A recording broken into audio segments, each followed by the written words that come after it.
Hello, welcome to Cinema Savvy. We are here for our review on Annette, which is the 2021 musical film directed by Leos Carax in his English language debut, actually, starring Adam Driver and Marion Cotillard. This is going to be a very fun review. We're both kind of fresh off this film as of maybe an hour and a bit ago, and it was kind of out of nowhere. You got an email last night about a screener, and then you were like, hey, Chris, do you want to see the new Adam Driver film? I was like, sure, I want to see, I love Adam Driver. I love Marion Cotillard. I did hear rumors about it being a musical. I was interested. I was on board, knew nothing else about the film, didn't know the director or who had done the music for the film. So I was interested, and we have very differing opinions on this film, which we're going to go into. I think it's going to be a fun one. We've got Carl in the comments. So if you have, I don't know if people have got an early screener for this film. We might go into spoilers with this one in some elements, I think, because there's some weird stuff that happens in this film that I think we have to talk about. But before we do, over to George with the socials. Absolutely, guys. As we said, so this had a very weird release. This premiered at Cannes on the 6th of July. So it's been about 6 weeks now. And it was available on French cinemas from the 6th of July. American cinemas had it on was it last Friday? No, the 9th of August. So American cinemas have had it for like 2 weeks, really limited. And it's going on Amazon Prime in the States this Friday.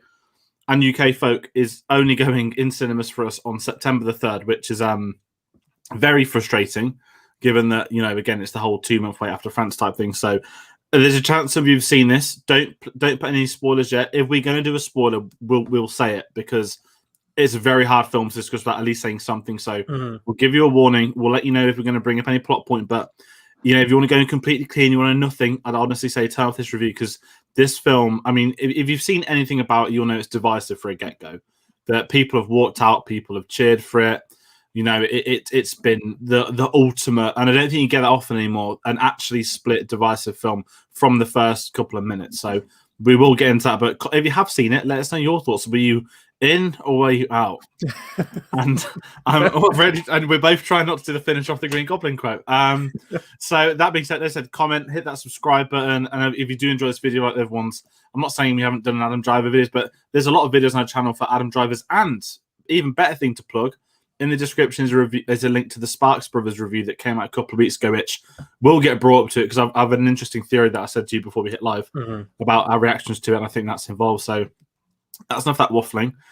Social medias, of course, Facebook Cinema Savvy, Twitter @cinema_savvy, letterboxd.com/cinema savvy, and we have a link in the description below. And we'll bring them up again at the end. We'll bring up a couple of films we're doing next. But as we said, this is this came out of the blue. This wasn't how I imagined I was spending my Wednesday night, and safe to be said, I'm not going to lie, I was a bit good. I couldn't watch this at a cinema just because of the whole, we still prefer the cinema environment type. There's been a very interesting debate online. Oh, sorry. There's been a really interesting debate online in the last week about screeners, access to people that don't live in London. Film Stories have a really good article on it, and it took off. It's got a bit viral. So, we're going to say we're very fortunate to see it, and we got online screeners, which is great because they've been very strict with this film. And this one was very hyped up. It had been delayed for over a year. It was meant to be at Cannes last year, and we don't want to do an Oscar push. We want it at Cannes only. It's just French as you're going to get. But Carl, I'm looking forward to it. Don't worry about spoilers. In the words of Russell Mael, shall we begin? Let's talk. Okay, let's take that away. Heading into this film, you mentioned you didn't know anything. Is that genuinely you knew next to nothing? Genuinely knew nothing at all. Nothing at all. Apart from the cast, that was it. And I was kind of sold on the concept. I do like my musicals. I'm a musicals fan. I kind of cherry pick around which ones are my favorites, but I was mostly sold on the cast. As I mentioned, like Adam Driver can sort of do no wrong for me. Say what you want about the sequel trilogy, and people have said a lot about the sequel trilogy.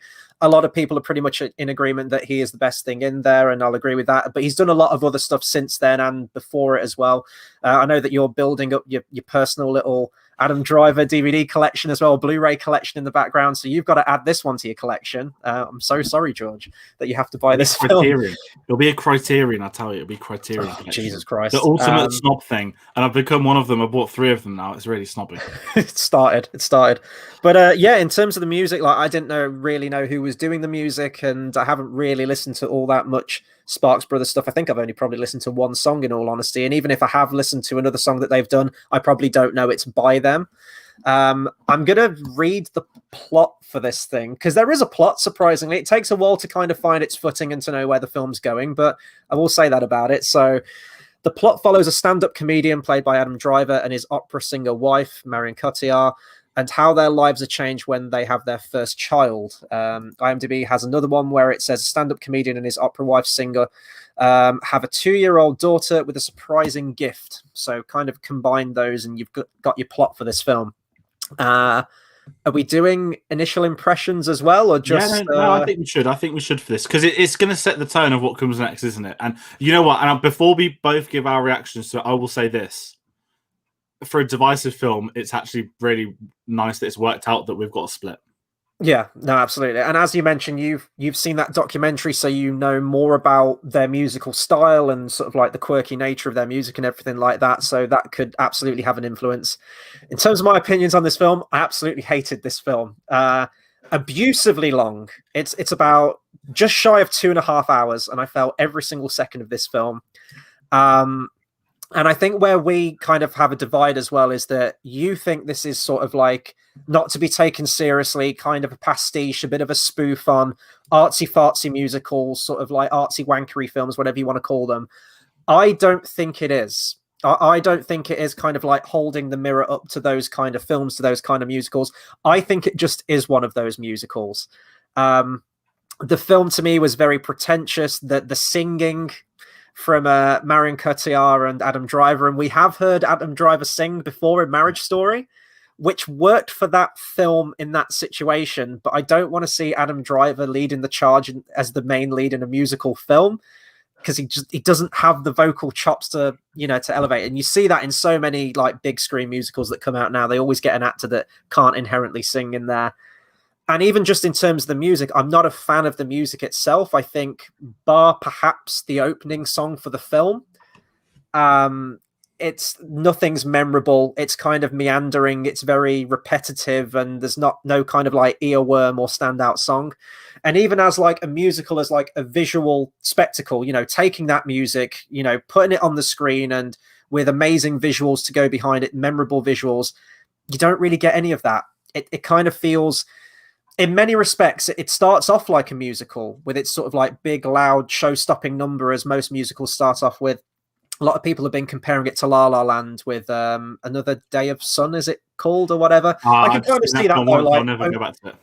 Opening in, people singing in the streets, dancing in the streets, and like big belting out number. And then after that, it kind of functions more like a rock opera where people are kind of singing a lot of lines and they have an exchange of dialogue, but it's more with like a musical lilt to it rather than a full-blown song. So they're kind of my initial opinions on it, but I really, really dislike this film. And as soon as it started up, I thought, oh no, I made a grave error accepting this very kind invite from you, George, to watch this film. There's a very quick turnaround on this thing as well. It's like you have 24 hours to comply. Yeah. Like, oh shit, okay. And it came at midnight. It came at midnight as well. Like, it's a good thing we were talking past Tomorrow Never Dies. Great plug.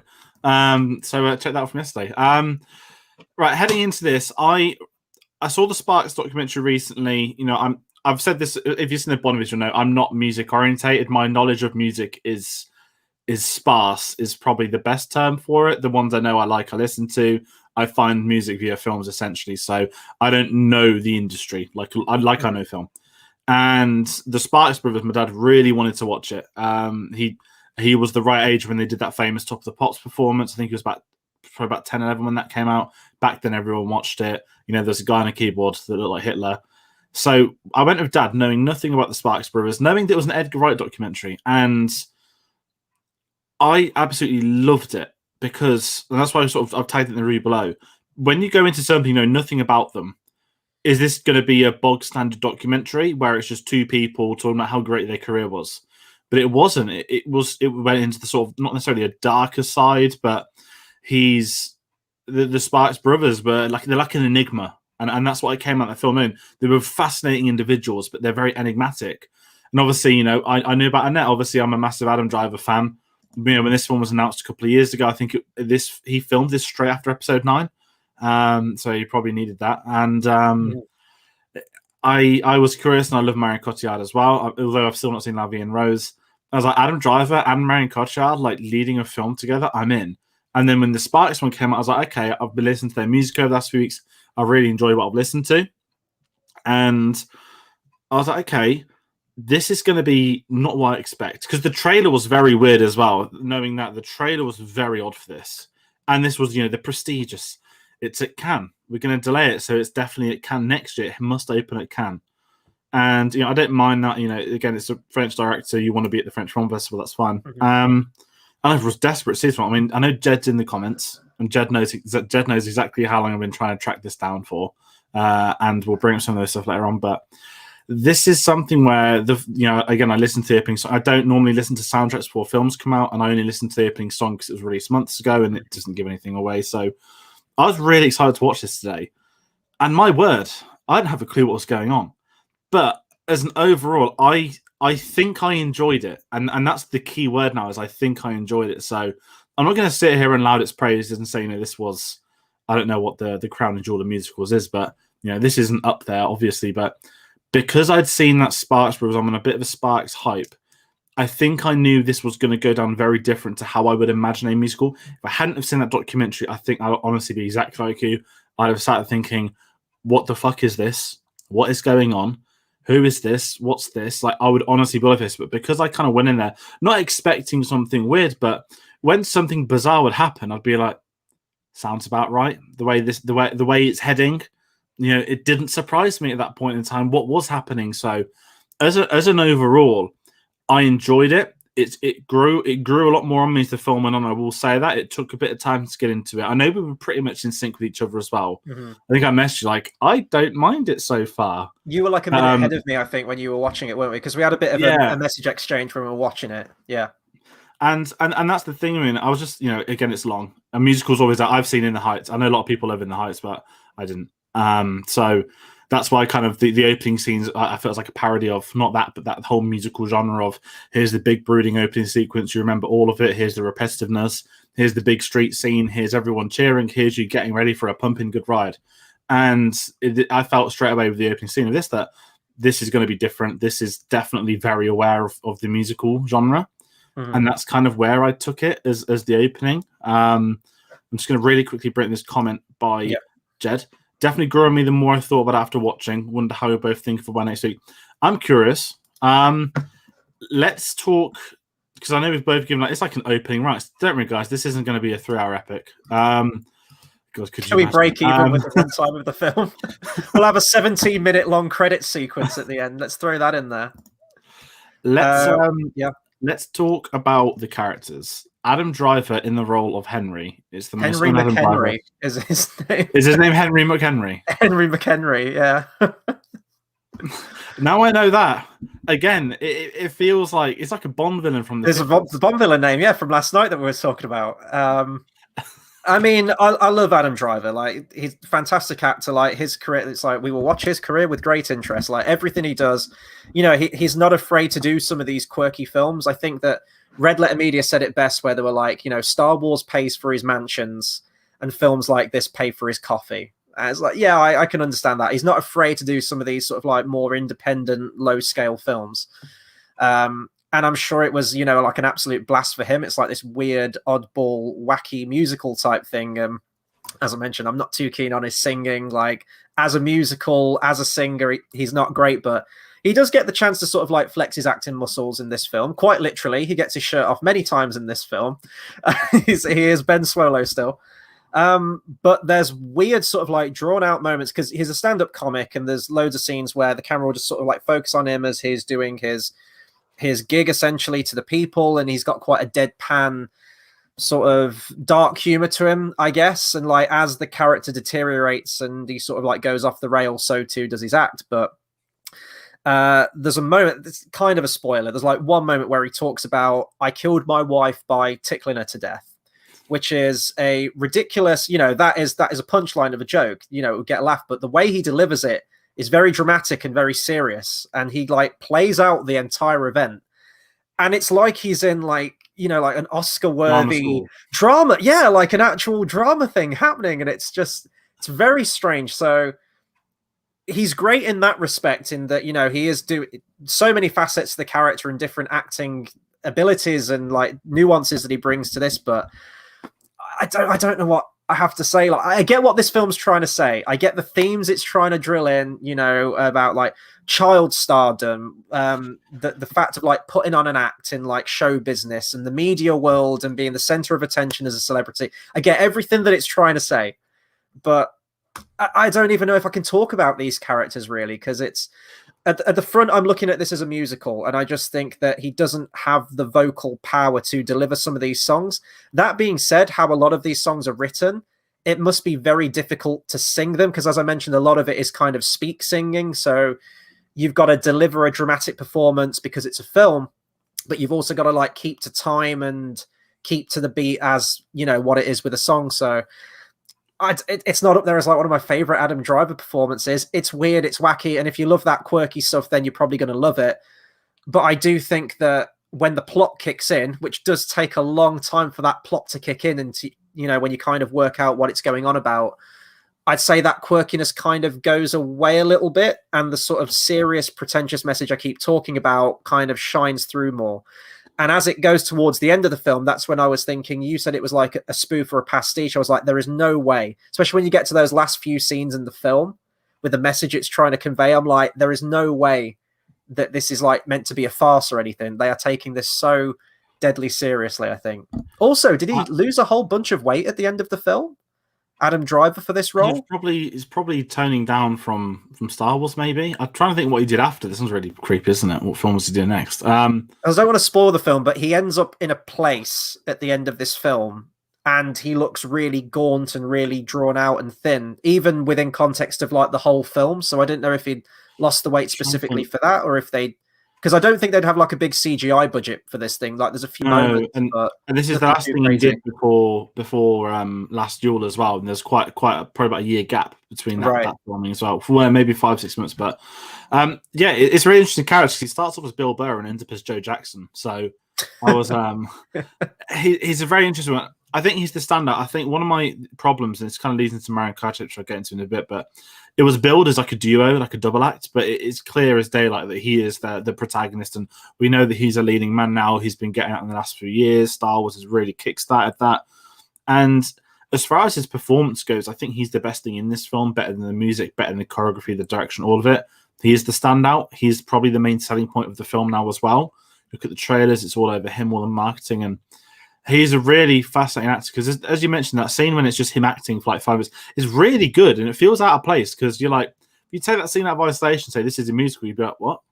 About like the odd like crowd synchronization. So he was a really fascinating character, and you know where his character's heading. The projection, they're on a very, very real celebrity. What happens when one of them is getting more famous than the other? That kind of question it raises, and you've got a couple of real life comparisons in there we made. Some of it would involve like a Christopher Walken real life thing that happened, and a couple of other things. So I feel like there's a lot of reality in there, but I think he's the standout. His singing, I really want to quickly give him a comment by Carl, because everyone always forgets about it. Chris, I know you're not a big fan of the Coen Brothers, but he was in Inside Llewyn Davis. That was that was the first ever thing I saw him, and he's in it for one scene to sing a song, and he's got a really, really deep voice to sing like an odd word every 30 seconds. He's great in that moment. I think it's like him, Justin Timberlake, and Poe Dameron and Oscar Isaac singing together. But the scene, I was kind of worried because I didn't know the musical from the end of Marriage Story, and I think at the time Marriage Story came out, everyone's like, well, he's filming a musical now, and you're like, is he? And I was like, okay, I'm curious to see how it's going to work, and it didn't feel like a musical with him directly. Maybe more so towards Marion Cotillard and the daughter Annette in the film. Felt like the musical numbers, but with him, it felt like it was tailored to him. At the same time, because I don't watch many musicals, I could probably count the musicals I've seen on like one hand, like South Park, In the Heights, Mary Poppins, this, and I'm already stumped. That's what 4. This is serious, like the one genre that I don't see, and I'm not against it. I just don't see it. Yeah, and I'd rather go to an actual theatre and watch it as well. But the music stuff I just thought would be normal singing and dancing, all that crap, but it never really was with him. And I think this is where I started to enjoy him, or maybe because I don't have the background to musicals, that I've took to it a little bit easier. but it's certainly he doesn't feel like a character that you'd find in a musical. And sort of going back to that Sparks thing, you know, a lot of films these days, you can say that they'd write a scene around a character, or they'll take an actor and rewrite the script to be for him. This feels like not necessarily anyone could have played the role, but this is a character that's not been written for Adam Driver. He has come in and he has took on a very different role. Nothing like we've seen from him before. And you know, I see a lot of people online comparing him to Robert De Niro, which is always a really interesting dynamic. I think Scorsese kickstarted that. And I say absolutely fair play to come out of this comfort zone, because he's a shy guy. Like, you see him in interviews, he doesn't do interviews. He's very quiet. Yeah. He comes off, and it's like, boom, a musical. And you'd be like, what? Like, so one of the last actors you'd expect to be doing them. So I think his performance is superb. And I would go to say, and this is all my like bias aside, I would say that he is probably better than the film maybe merits. I don't know if that makes me sound harsh now, but it's a really interesting one that I think, sort of going back to what Jed said, I think I'm going to be thinking about this for a lot. And that's what's really strange about it. I do want to see it again, but it's a really like interesting one to see how it's going to sort of sit in the mind. Yeah, for me, it's quirky enough, and it reminds me of. I actually prefer this film to the film I'm going to compare it to. I think it was at London Film Festival last year. It was the Willem Dafoe film. I think it was called Siberia. I think it was called. Really surrealist film, like beginning to end, like barely a plot, barely any connective tissue. It was Willem Dafoe is dancing around a maypole in 1 second, then he's having a hellish conversation with himself, then it moves on to something else, and it was just, what am I watching? And this film kind of started off like that for me, but as it went on, the plot did kick in more, as we keep saying. It was like kind of at the halfway point, and then things started to slot into place a little bit more. And I did come around to the film more when I was like, okay, there is actually a plot to this thing. There is something that I can latch onto, because that's, with these films, I always call them like the artsy-fartsy films where, you know, it's experimental, it's surrealist film or whatever. And I know that, you know, there's an audience for that and people do appreciate films like that. They're just not my kind of films.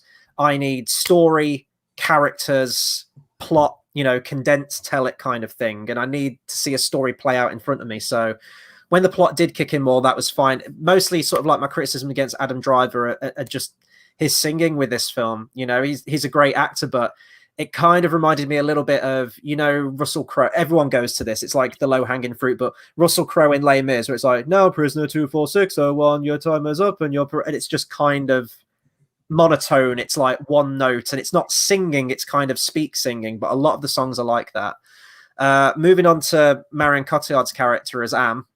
Don't want to give anything away, but it is kind of a stereotype with Marion. A lot of characters that Marion Cotillard plays, I think, in recent films. She was fine in it, but as you said, like, I was expecting it to be a joint lead between the two. And I'd say that something happens in the film and the impact of the character is felt even after that point, even if she's, you know, not in the film necessarily a lot. Because she really isn't in that many scenes, and I was kind of disappointed about that, because her singing isn't great. It isn't bad. She is dubbed, though, because she is an opera singer in the film, and I'm glad that they did this, because could you imagine if they'd have like got Marion Cotillard to actually have an attempt at opera singing, which a lot of films do with, you know, actors that they get in to do a musical. Apparently they got in a woman called Catherine Trotman to do the soprano voice, so I'm glad that they did that, and then Cotillard dubs the voice for it. I don't really have much to say about her character again. You know, she's like an opera singer, and it's as her stardom kind of takes off, and then it's the Star is Born kind of thing, isn't it? It's like they start off kind of on the same level, and then as their relationship continues, they kind of fall out of love because one stardom skyrockets and the other one kind of takes a lull a little bit. I honestly don't have much to say about her character. I love Cotillard as an actress. I think she's one of the best actresses in the business, but she doesn't really get a whole lot. I think the impact of her character is constantly throughout the film, but she's not in it enough. Not at least from what the poster. I haven't seen the trailers for the film, so I don't know if the trailers made it out to seem like she's in it a lot. So, yeah, kind of disappointing in that way, I think. No, I'm the same. I think the trailers was almost 50-50 with her and Adam Driver's characters, and the marketing or everything. It's felt like a duo. It's those two, and it's about their child ultimately. And you'd imagine like a 50-50 type sort of role, or two leading actor and actresses. And I'd say that was one of my issues, was that we didn't get enough of her.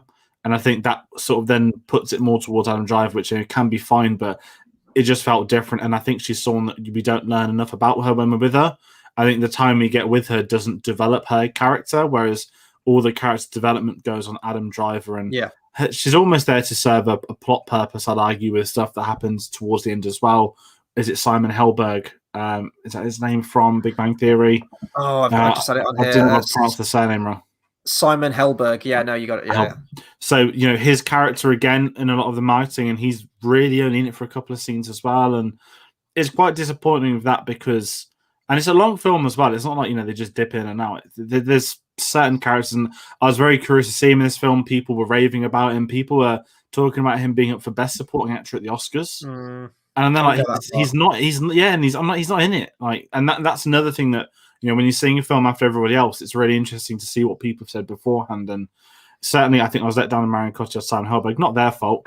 And then really quickly, Jed, this was, I'd say, the 360 we see him, because that was quality. And I think he's one of those actors. I mean, they always call it the Seinfeld curse, don't they? When you've got these actors that you've done a humongous sitcom. I'd say certainly of the last 20, 30 years, you'd say probably the biggest sitcom that's ever gone on TV is Seinfeld, which kickstarted the curse. Friends, I would argue Big Bang Theory, doesn't matter the fact I dislike it, culturally, that the was modern humongous. Incarnation of that kind of thing. Definitely, yeah. And, and if you look at the Big Bang Theory cast, not many of them have done things since. And I think Simon Helberg's the one I've seen crop up in a lot more films. And I think he's the one that's trying it, and fair play to him, because I think he was good in this. I would like to have seen a lot more from him. I think there's a really interesting character there, but we didn't get it. And, sort of summing up these leading roles as a group or whatever, the only one that I feel that had any development is Adam Driver's character. And I don't think he's that fully developed as well. I think it's very much because he's the center to the plot. He naturally ends up having the longest story, if that makes sense. So yeah, it's more of a character study on him, isn't it? And then everyone else supporting characters, Marion Cotillard, kind of are there to propel his story arc and his character and his descent as a character. Definitely. But yeah, I liked that 360 shot. He's kind of a character that's not the audience proxy, but there's a lot of fourth wall breaking moments specifically with his character, especially in that scene there. If you've seen the film, you know what we're talking about, the conducting scene, but he's kind of reflecting on things that have happened and he's talking directly to the audience as things are happening. And I think it only really happens with his character. You could argue sort of like the chorus, during the end credits and the intro, all the people in the background that, like they tell a friend, tell a stranger or something at the end in the credits. So there's a whole, it's a weird film. There's fourth wall breaking, there's kind of comedy, there's drama. It's a whole hodgepodge of different things. And we need to talk about the most terrifying thing in this. Unless you got, sorry, do you have? I was just going to say, and I think all that sort of wall breaking, that's all the Spark stuff that I kind of assumed would happen before going. That's why in an alternate world, I've seen this before the Sparks brothers, because I would be like, again, what the hell's gone on? What is this? I don't know what this is about. So anyone that hasn't seen it, definitely recommend checking out the Sparks documentary first. I'd say it's the better film as well. Very odd to compare a documentary to an actual film. But it's kind of like a double bill, right? They've come out in the space of a month of one another. 2 films about the Sparks coming out this year. They've got a tour next year, and they're very much a band that's been under the radar for such a long time. So it's quite interesting that they've been able to get the documentary out around this time as well. I think it premiered back in January at Sundance, though. But we speak about Terrifying. Let's talk about Annette. Now, I don't know what we can say about this, because there may not be people that know about Baby Annette. If you've seen it, how do we want to approach this? I think we just go for it. I mean, if you haven't seen the film and you want to just sort of experience it afresh, then you kind of know our opinions on it already and how we're kind of divisive on it. But I think we need to talk about Annette, because I mean, the goddamn name of the film, right? Like, she is, you could argue, the central character. Well, Adam Driver is, but definitely her character is like the main catalyst for a lot of what happens, especially in like the second half of the film. It's the most terrifying thing I think I've seen all this year, like more than any horror film. So they have a child. Yes, the child is played by a puppet. This is like, say they have a child. Find it. And I'm trying to describe this. I mean, Chucky is like the example that me and you both went to. Yeah, it's the ginger hair. It's the same kind of proportion. So it's kind of Chucky, and I'd say a Gelfling from Dark Crystal. Yes, I was thinking. I was like, it reminds me of the puppet show. If both of Or a those had spoiler. a love child, it would be Annette in this film. And, you know, this is where I say, like, the pretentiousness. It's like, well, why is the child played by a puppet? Why is the child a puppet and not a real human? It's like, oh, because she's being controlled and manipulated like a puppet. And it's like, I get what you're trying to do, Sparks Brothers, but it's a little bit up your own arse with it. But this thing was terrifying. And there's moments where Cotillard's like cradling this baby and like singing it to sleep, and it looks absolutely horrifying. And it was reminding me of wasn't it American Sniper that had like it was like that infamous scene, wasn't Did it? a baby born? Yeah, the thing. Did the baby Yeah, born? it was like a newborn This is baby, what but it was I like thought. clearly a dummy or something. I don't know. It was horrifying. When the puppet came out, I was like, wow, like the budgets really took its toll. Like, is this French cinema? And I didn't Yes, it is. until the very end, the whole sort of puppet dynamic, I think, obviously then becomes clear. But at the start, I was like, this is why it's a piss take. This can't be serious. And that's what I was thinking. And I would say that does have a good resolution. Looking at the ending, I would say that the puppet thing makes sense. But is in terms of creation, at least it doesn't look like that Pinocchio film from last year where they put a poor kid in makeup for like 8 hours a day. Mm-hmm. You know, fair play looked great. Poor child. I'll always say that. But in terms of its own, I spent ages like, is it harsh to say this looks like something out of the Netflix series Age of Resistance? I was like, but then it looks a bit like Chucky. Like, I was like, it's definitely not CGI. Like, I was obviously planning one in my head. I was like, is it stop motion? And it wasn't. And the best thing about all of this is one of the parodies within this film is it parodies sort of show business, the concept of the news channels that follow celebrities, and you get Adam Driver and Marion Cotillard on all these sort of spoof photo shoots, like they're meant to be in the street, and press have got them, and the baby's just terrifyingly sat there. But there is a great scene and moment with the baby where Adam Driver, I would say, gives my favorite line of the year so far, just in terms of that could never be said probably in any other film, in any other instance, but. The closest thing I can think of is the Ricky Gervais in Afterlife, when he talks to the ginger kid. If anyone's familiar with that part, but yeah, the Annette baby, and it had a purpose, and that's the mad thing. That's what comes to looking back. I was like looking back, and I was like, I'm getting quite fond of that because I think it's actually a very interesting story piece. But again, I just don't see it as the sort of self-indulgent crass. I just thought this is a piss take, so and I still look at that thinking it's a piss take. You admitted it was self-indulgent because that was one of the only things we agreed on. No, the film's self-indulgent, but I didn't think the puppet was self-indulgent. I just thought, how literal can you get? Like this child being controlled, it's like, oh, let's have it as a puppet. It's when it was taking its first steps as well. And Marion Cotillard was like, "Come to me, my sweet baby Annette," and there's this thing just kind of lumbering like something from Team America towards her. It was horrible. Team America has a very awkward sex scene. There is an even more awkward sex scene in this film between Adam Driver and Marion Cotillard. I will say that.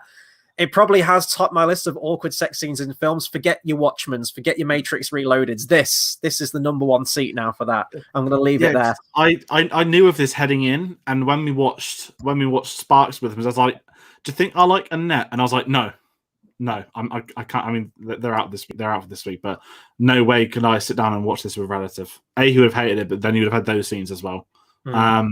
It's very rarely. Like, how did that conversation go? Like, what did you do at work today, Marion? Well, let me tell you. Yeah, it was. I mean, we've got the film sounds wild. We've sold it to him. No, but this is the thing, though, isn't it? When you've got such a split and such a madness, and again, it goes back to those Sparks. They are two nutters in a really good way. They're enigmas. They're the weird guy with the Hitler moustache playing the keyboard, staring down the camera on top of the pops. Who dressed up as a woman sometimes in music videos. And then you had the kind of like the perfect boy band sibling of his, who was the one all the women fancied, and then the weirdo older brother. So I feel like this film is perfect for those two. And, we were speaking before, there was a Tim Burton film that I kind of want to have a look into, try and find out what happened with that could have been fascinating. But it's just one of them where I think sort of heading into direction of the Sparks with the music. I mean, when I say it's self-indulgent, there's a scene when the conductor, the words are just conducting. Like there's not anything weird, and it goes back to some of their other songs when they just sort of speak things like, I don't know, they did an album with Franz Ferdinand that I think was called Collaborations Don't Work. The whole thing's just a piss take. So again, because I felt like I've seen enough about them now and read enough and listened to enough to realize watching this film, I was like, this is like the Sparks. It was like only these guys could do something like this. And if this film had done 30, 40 years ago, the two brothers would have probably been the main characters as well. I could see that easily. I mean, it's just all them, isn't it? Like the screenplay, it was done by them, and the director obviously helped out with it as well. Not knowing much about their music or them as people or their style or anything, this was kind of like a massive culture shock to me going straight into this film and the music. I didn't know what to expect from the music from this thing. I just knew it was a musical with these two actors in there. And as I mentioned, I think, it starts off with your show-stopping song, functions like a song, like verse, chorus, all of that. But then after that, it's as you mentioned, like weird kind of repetitious lines just said again and again, and that's your song, and it could be like 30 seconds if that, and then we move on and then it's something else, and there's not really much sort of like musical center holding it together. I think probably the only thing that you get a kind of leitmotif off is the song that Baby Annette keeps singing, like the lullaby kind of song, which actually was sung by Cotillard. I just read she did the singing voice for Baby Annette, which makes a lot of sense in the context of the film if you've seen it. But the music just didn't have me in this one. There wasn't kind of anything memorable about it. Maybe aside from like the first song, which they quite rightly released as a single way before the film came out. It's the only one that kind of feels like a single, like one that you could learn the words to and sing along to. I couldn't even imagine listening to this album beginning to end. And I've seen the film. I couldn't even imagine listening to this. I mean, George, you've got the vinyl, so you crack on. I sent it to you. Yeah, I listened to you when I was making my dinner. Yeah. It's just kind of like a meandering mess of sound, and it hasn't made me a Sparks Brothers fan, I will say that. So maybe I should watch the documentary and get a better sense. And I like weird stuff. I like weird bands, weird musicians. I think it's a really good documentary, and that's down to, I think, Edgar Wright being the right kind of director for who they are. Apparently, they turned down documentaries and biopics before, so definitely recommend the documentary on a side piece. Because I think once you've watched that, you kind of know, you feel like you get to know them. It's really odd. You don't normally documentaries, look at how great we were in our heyday. Whereas this one's like, we're just two brothers and this is our story and it's a bit mental and here it is. And that's kind of like, here's a story about a weird baby and it's fucking mental. Here it is. And I do like bands, as I mentioned, that are like wacky and out there. One of my favorite sort of like pop synth bands from the 80s, another Tim Burton link here, Oingo Boingo, which was the band that Danny Elfman was in before he kind of made it as like a film composer.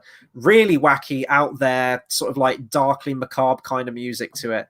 Love all that stuff. So I'm fine with quirky, but that was like well-written music to me and well-composed music, and I don't feel like this is. And sort of tying in with that, and we were having this debate as well in that, they were making this music. Did they make this as a concept album and then they were like, right, let's make a movie from that album that's been produced? Or were they working in tandem at the same time? Like, we know this is going to be a musical film, so we kind of get a sense of, they were probably collaborating with the director and a vision of how it was going to be presented on film cinematically. But the cinematography, the direction, how the songs are actually covered, I don't think they were done in like a memorable visual way.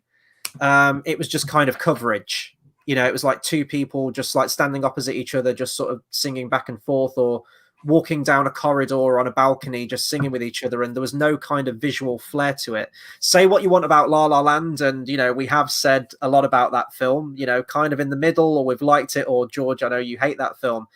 It's at least visual with so much stuff in that film, and it presents the music as such. Whereas this film, I don't feel it did. So maybe that kind of had a knock-on effect of me, as well as like looking at this as a musical.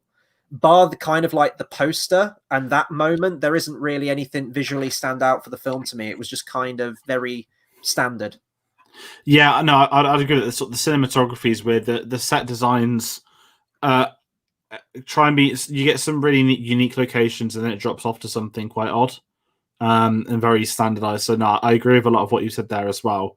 I sort of think wrapping up that it's definitely a film that they wanted to make a musical film. That seems to be the get-go, that they'd always wanted to have made a film between them. It's something they worked on for many years, and I think they said that Leos Carax then came into it. Obviously, he's a very famous French director, and they approached him and he was interested, and then it spawned off the back of that. So I think it was always in mind. Whether they wrote the songs many years ago, I don't know that. But sorry, I was reading Carl's comment there. I like Strange. It can't be any worse than Under the Skin. Never seen so many people like it. I have it behind me. It's on my shelf that I've had for about 9 years. That everyone either loves or hates, and I've still not seen that film, which is really interesting. But I've heard good things about it. But if I'm sort of giving my final thoughts, I think this was. I don't want to use the word good fun. I think this was an interesting character piece, as you said. I think if you like any of the actors, it's worth checking out just to see them. If you like the Sparks brothers, you've probably already seen it or plan on seeing it. So we don't need to, but this is not the kind of film for your standard happy musical. This is not the film to go to the cinema and take your friends and family to. This is an experiment. You need to go into this with, I don't even want to say an open mind. Just go into it knowing, everybody either hates this or everybody either loves this. And you will sit firmly in one of those two camps. This film's growing more and more on me, even after speaking about this tonight. So this is one where I'm intrigued to listen to it after I got the first side of the vinyl listened to, and I'm going to head back to it and listen because the soundtrack was a bit different as well to how it is in the film. I know musicals always are, but it's a fascinating one. I'm down with it. I'm not going to sit here and say it's not going to be my top 10 or anything like that at all. I enjoyed it, and it is one of those films. It's an experiment, and Chris, you are. I would have to buy it to complete the Adam Driver collection, even though there are 2 films of his that have never been released on home cinema. So maybe they'll release The Report one day. Everyone loves film about torture reports, don't they? I echo what you said at the beginning there, that this is not your film for like your average Joe moviegoer. Like, I was picturing myself watching this at my local Odeon with like the average Joe movie crowd that's there, and I could imagine people walking out of this thing. It's weird. This is sort of like a film fan. If you're going to be at least intrigued by this film, I think you've got to inherently be like a film fan. Absolutely. I mean, it is quirky. It is weird. I guess it's kind of memorable because of that. And, we've convinced Cole to watch it. And I think because we are so divided as well, I think it is a film that, if weird, if strange, if quirky, off the wall is your jam, then give it a whirl. You might get some enjoyment out of it. To me, I just felt the performances, whilst not bad, I just think, like the singing was a big part of it for me, especially in a musical film. And that kind of took me out of it. I think that the story being told didn't need to be 2 hours 20 or 2.5 hours. I think that was very, very self-indulgent. And like, I get the message, and the message has been shown in loads of films before of what fame can do to someone. There are many albums and concept albums that have covered that topic. You've got The Wall, you've got The Crimson Idol. There are so many albums that have kind of delved into what fame can do to someone.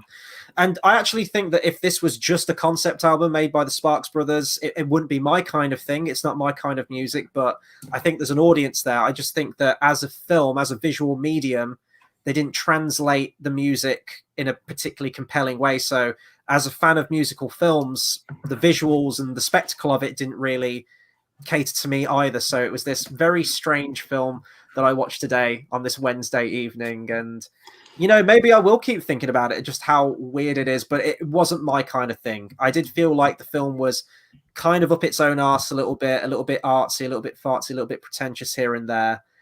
But I'm never going to forget that Annette puppet. That's burned its way into my mind for the end of my days, I think. So yeah, I guess that's my overall opinion. We couldn't be more different on this review, which is great, because we agree with each other quite a lot of the time, but when we don't, it's still an interesting conversation to be had anyway. And it is nice to see some people really latching onto this film, and if anything else, we've made Carl want to watch it, and that's either going to be a very good thing, Carl, or I'm so sorry that you'll never get those 2.5 hours back. But I guess once you have actually seen it, please do comment and let us know what you think of it, because it'd be really interesting to find out. No, definitely. So, I said, people, if you've got to the end, you'll know our thoughts now, but do like, comment, share, and subscribe. We're getting those numbers up. This isn't James Bond, of course. There's a lot of James Bond videos on the channel recently, and this wasn't a James Bond adventure. He's got an adopted daughter. Maybe that'll be a storyline one day, who knows. But speaking of Bond, that's the guaranteed next video we know about will come up on the channel is The World Is Not Enough, this Tuesday, the 24th of August. We're going to be joined by Really 007 once more for this one. Very, very excited to revisit the most personal one of every Bond film to myself. So I'm going to keep saying this, and after then we'll just be talking about good cinema times. But check that out. And there may be a couple of other reviews in the channel. I know we had a discussion last night. There's a couple of films coming out this week. And as we always say, we don't know when we're seeing them, when there might be videos. And the best way to find out about what we're doing when we're doing it is, of course, getting us on our social medias, which is Facebook, Cinema Savvy, Twitter @cinema_savvy, letterboxd.com/Cinema Savvy. And as I said, we've got a TeePublic link in the description below. But any updates, any new videos like today, You know, getting that email at 12:15. I was like, "Are we free tonight?" Yeah, we're free tonight. It could come last minute, so follow us on social media to get updates when we're going to go live, what videos are coming out, and of course, then join us for them because it's all good fun. And as we said, even when it's filmed, we both just like we said before we went live. Chris said, "Is this going to be our precursor to Ash?" I don't think so. I don't think we'll ever be able to. We keep teasing that. I think that's going to be the video that we keep talking about. Yeah. We're all show and no tell, aren't we? We're never going to do that video, I don't think. Well, we'll never say never, but yeah, not as heated a debate on that one. On this one, at least compared to Last Jedi, I think. But yeah, no, this has been a fun one. It's been a very random one to do, but it's always good to get films like this as well, like filmy films to do. But yeah, that'll do it from us. Thank you for everyone that's tuned in tonight and commented along. We always appreciate your comments. And until the next video, we'll see you guys next time. Take care, everyone.